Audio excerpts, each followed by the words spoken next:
Evening, everyone. My name is Jiryu. I'm a teacher here at MZMC. I started here about 11 years ago. One of the things that I've always liked to do, and anything that I've taken up, like any activity that I've taken up, is to study the basics of what that activity is about. So at that time, I decided that I was going to start looking at the basic teachings of Buddhism and Zen. I started out by getting into the Pali Canon. If any of you are familiar with that, there's supposedly the original teachings of the Buddha. Now, I didn't know what I was getting into at the time, because if you look at it, it's about 4 volumes, and they're all over 600 pages long. So that was 11 years ago, and I've gotten about a third of the way through it.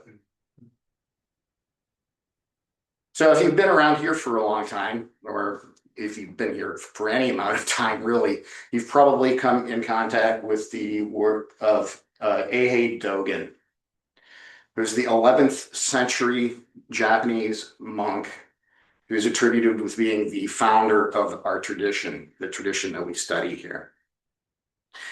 And he wrote a lot of stuff, which has been collected in a collection called Shobogenzo. Now, if you study here and if you come here a lot, you've run into this stuff, like I said, but and you can take classes on it, and it's very difficult to just digest this stuff, because a lot of times, it's in a different language, so we're never going to know unless you fluently read Japanese or you fluently read Pali, which nobody does anymore, but Japanese, sure, certainly. But it's not only is it in a different language, but it's also couched in archaic metaphorical allegory.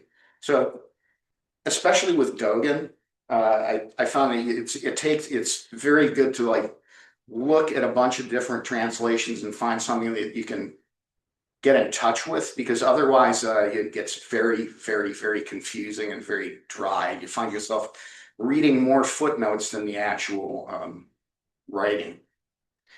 At any rate, so I've started reading, just going through Shobogenzo just from the beginning to the end. I started on the first volume, and a lot of the stuff that I'm coming in contact with, I've already been in contact with for many years now. And studied, and in some cases have chanted it. Here in the Zendo. But I started in on this, and I came to one that I had not read before, and it's a piece called Shoaku Makusa, which means not doing wrong.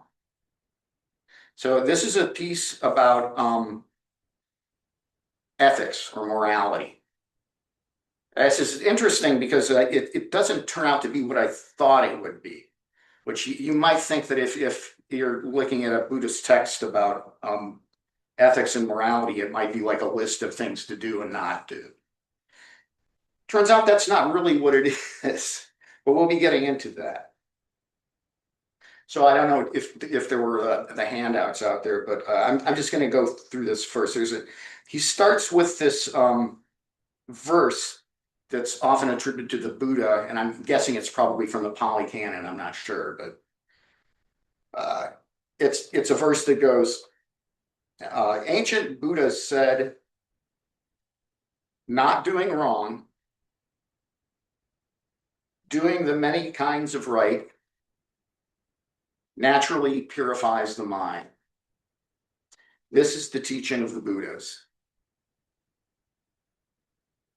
Not doing wrong, doing the many kinds of right, naturally purifies the mind. This is the teaching of the Buddhas. You first come in contact with this, like I did, you think maybe That just seems like simple moral advice, or maybe like a child's summation of what Buddhism is. One way I've heard this described before is be careful and be kind.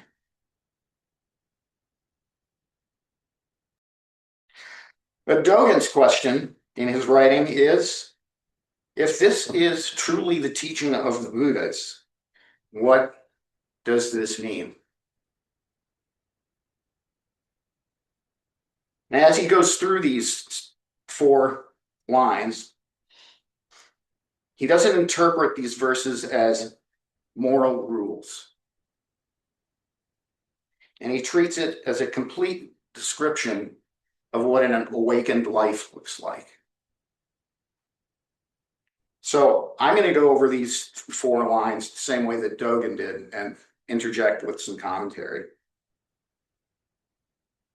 So, not doing wrong.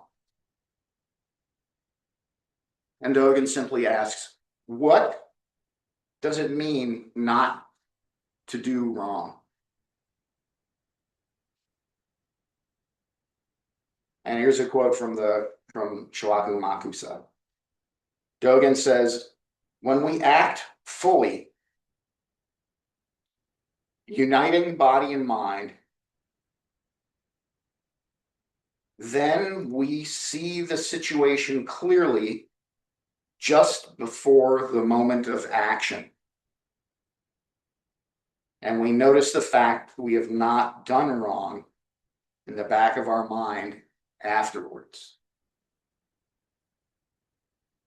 So commonly, the way we misunderstand this is we're thinking morality means suppressing behavior. But it's not. It's not what Dogen says. He says it's realizing what is wrong before it can be done.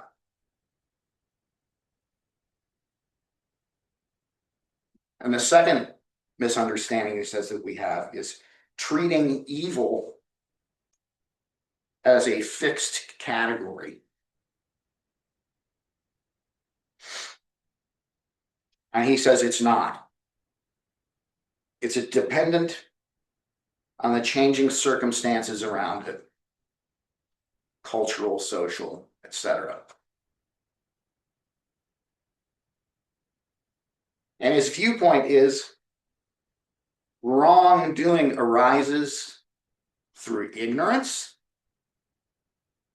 our conditioning, and confusion. For Dogen, not doing wrong means seeing clearly, acting from a place of awareness, and thereby not creating harm through our body, speech, or mind. Not doing is active awareness. So some examples you might think of, there are thousands of examples, but I'll just give a few here. So being aware of irritation arising in our minds before we're acting or speaking.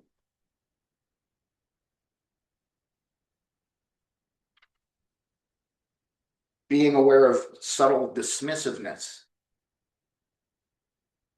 of someone or something before acting or speaking. And being aware of small, selfish choices that we make that affect others.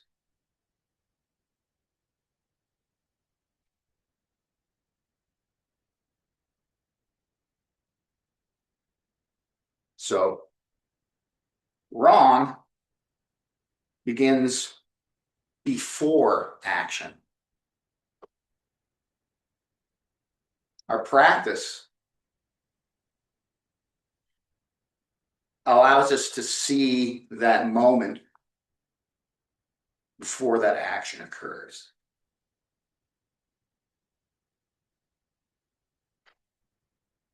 Dogen implies that when our mind is clear and aware,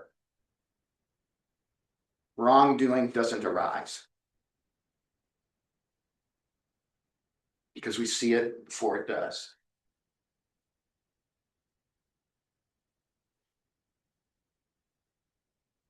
So not doing wrong is not a forced morality.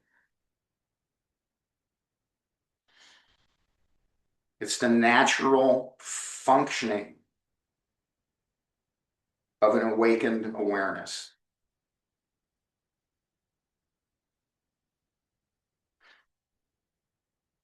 So that's the first one, not doing wrong. Number two, doing the many kinds of right. So here Dogen emphasizes that good is not just avoiding harm. He says it is just doing right, right action. You know, the Eightfold Path, right action. Right action is in all places and at all times, without exception, real. Doing right is always a concrete action. Action makes things real.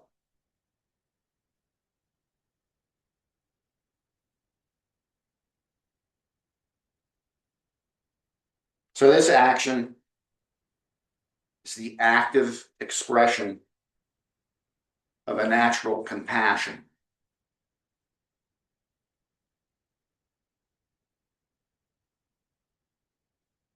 The many kinds of right means goodness is not one fixed behavior. It appears differently depending on circumstances and conditions. This is what is sometimes called skillful means. Doing the right thing at the right time.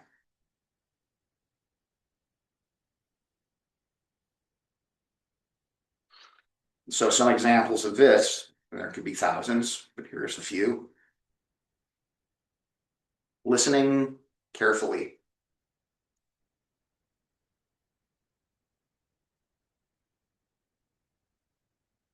Speaking truthfully.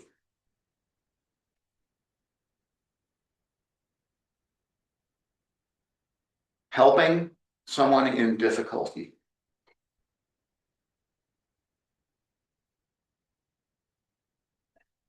Having patience.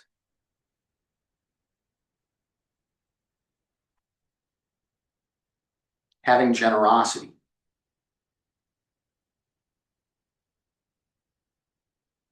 And having restraint.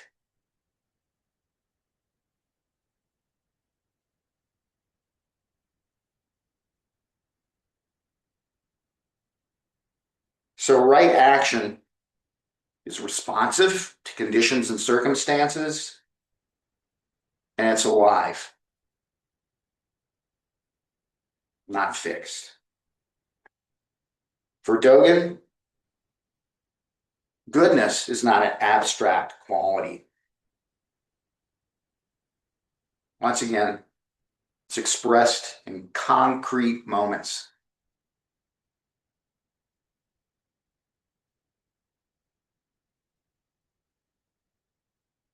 How we speak matters.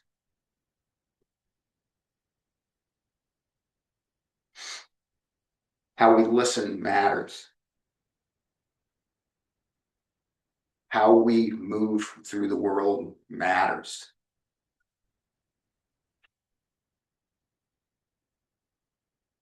Every action that we take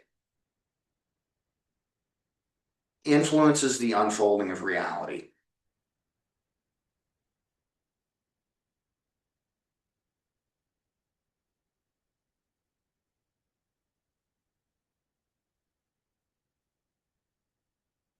So, number 3. So we could go back over this. So, not doing wrong, doing the many kinds of right. Number 3, naturally purifies the mind. So here, Dogen kind of overturns what is kind of conventional in a lot of spiritual traditions. In a lot of spiritual traditions, they say first, purify the mind, like that clean slate, and then behave ethically. And Dogen kind of turns this inside out. He says,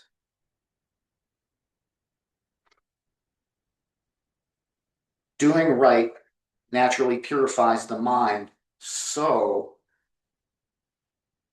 ethical conduct is not the result of purification. Ethical conduct is the purification.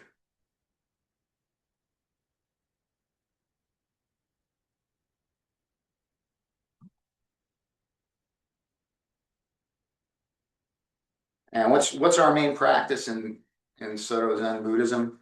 Zazen. So here from the fascicle, he says, in Zazen, we can realize that wrong is always just a matter of not doing wrong. Just at the moment of the present, there are no causes or conditions that produce wrong or that cause wrong to disappear. It's just a matter of not doing wrong.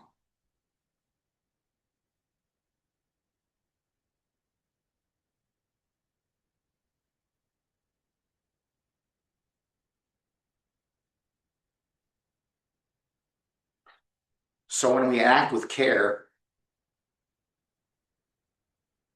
our mind becomes naturally clearer. When we act with care, our confusion about things loosens up. When we act with care, our awareness of things as they are, right here and now, deepens.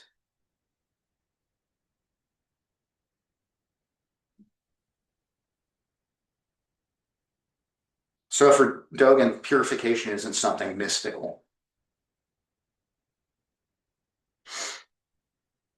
It just happens as a result of our behavior in the ordinary world.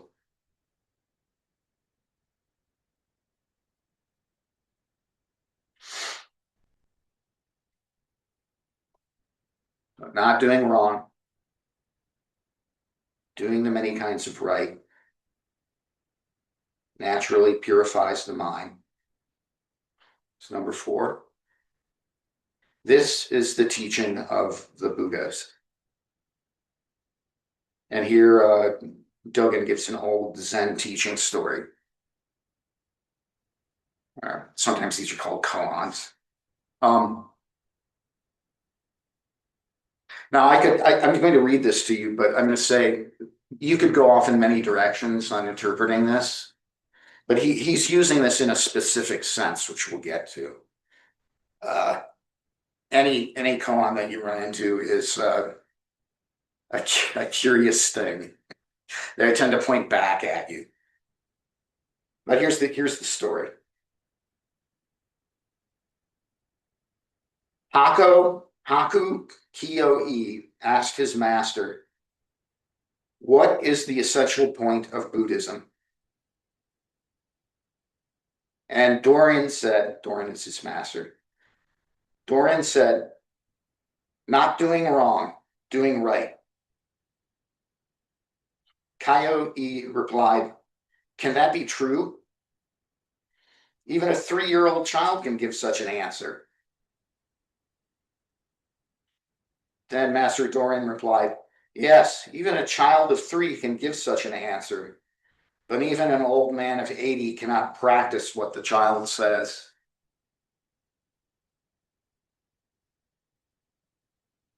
On hearing this, Coyote prostrated himself before his master to show his gratitude.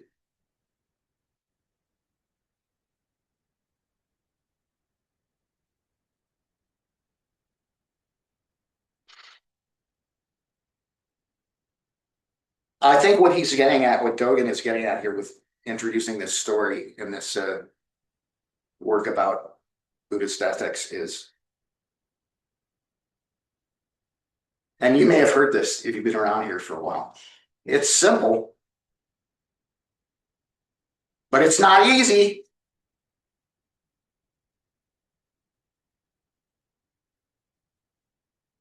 It's not a beginner's instruction. It's not moral advice. And it's not a simplified teaching.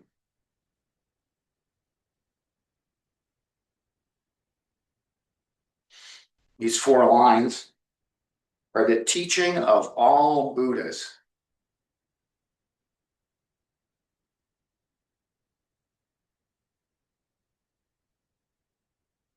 Awakening itself is an ethical life.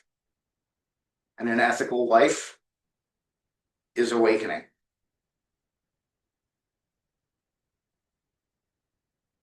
Dogen says this all through Shobogenzo. Practice is enlightenment. Enlightenment is practice. They're the same thing.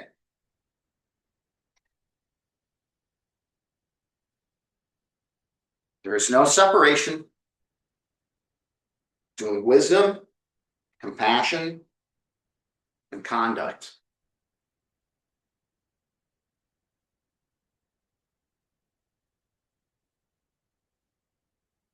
To live this teaching is to live like a Buddha.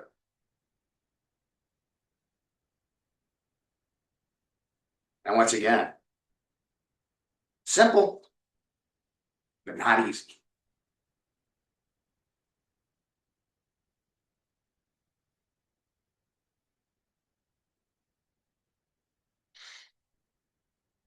Not doing wrong, doing the many kinds of right, naturally purifies the mind.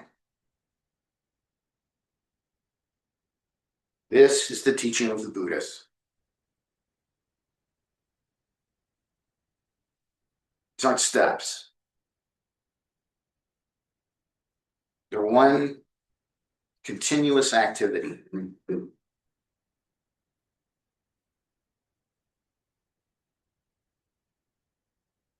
Can we see clearly? Can we act carefully?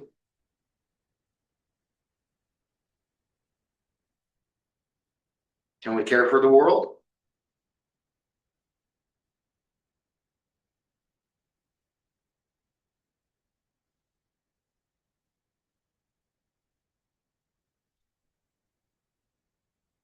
Remember, wrong begins before action. Practice allows us to see that moment.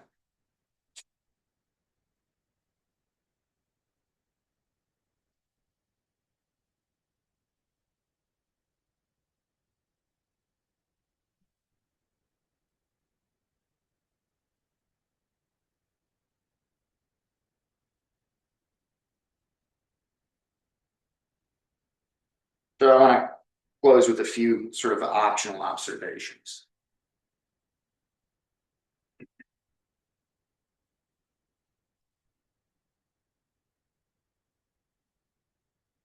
Some people hear the Buddhist philosophical concept of emptiness. Everything is empty.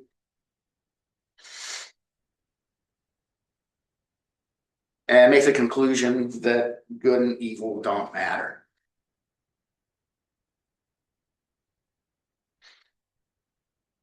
In Dogen's teaching, he says that wrongdoing can never disappear or go unnoticed. Even if you think no one sees your actions, its effects don't disappear. Wrongdoing does not vanish because it's hidden. I don't know how many of you park up here on the alley. There's one of those little libraries up there, and somebody has painted on the side of it. I saw that. And underneath it says karma.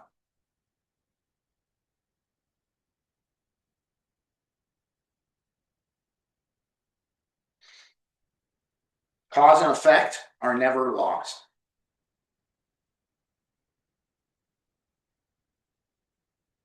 Emptiness does not justify irresponsibility. It just doesn't.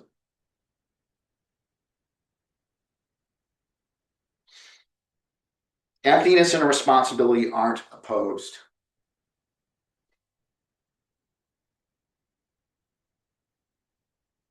Because of emptiness, because everything is interconnected, actions matter.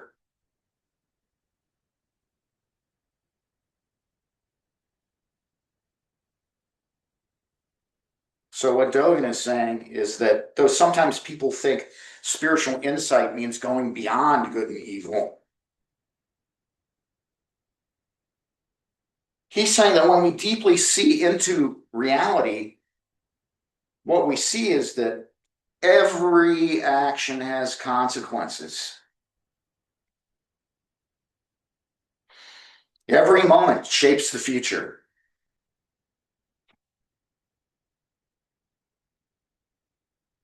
And taking that into account, if you can live that,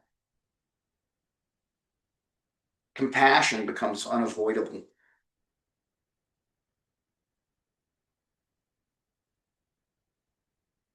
Dogen doesn't treat ethics like abstract rules. He says that good and evil do not exist somewhere outside the world. They come up within reality itself. Ethics arises from interdependence.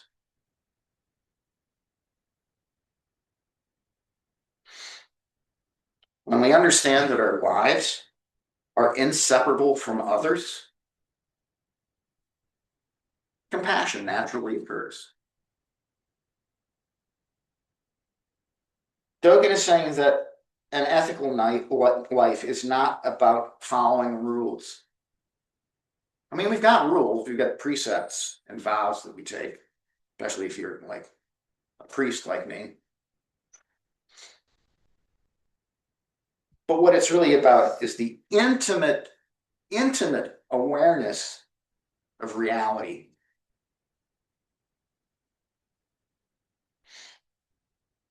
We see that our lives are intertwined with everything else.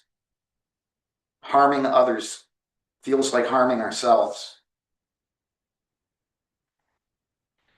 Helping others becomes a natural thing that you do.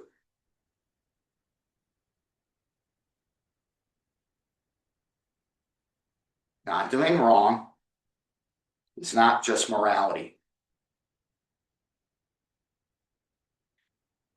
So awakening, it's enlightenment in action.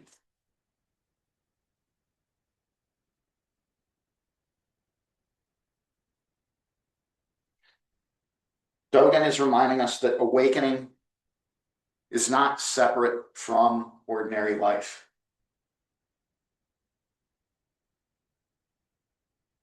Not separate from ordinary life. Practice is enlightenment. Enlightenment is practice. Action. Doing. And not doing. Not doing wrong.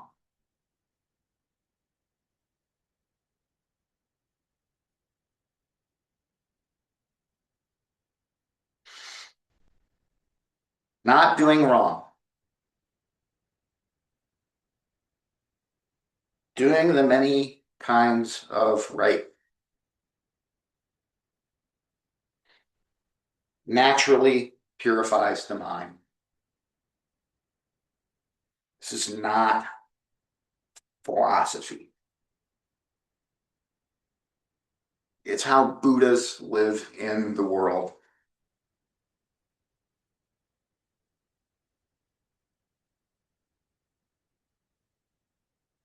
I heard a teacher once say, if you want to be a Buddha, act like a Buddha.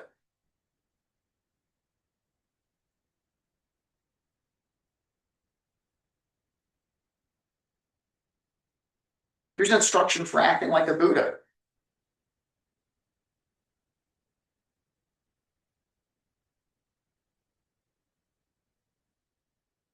Every moment that we have is an opportunity to practice that.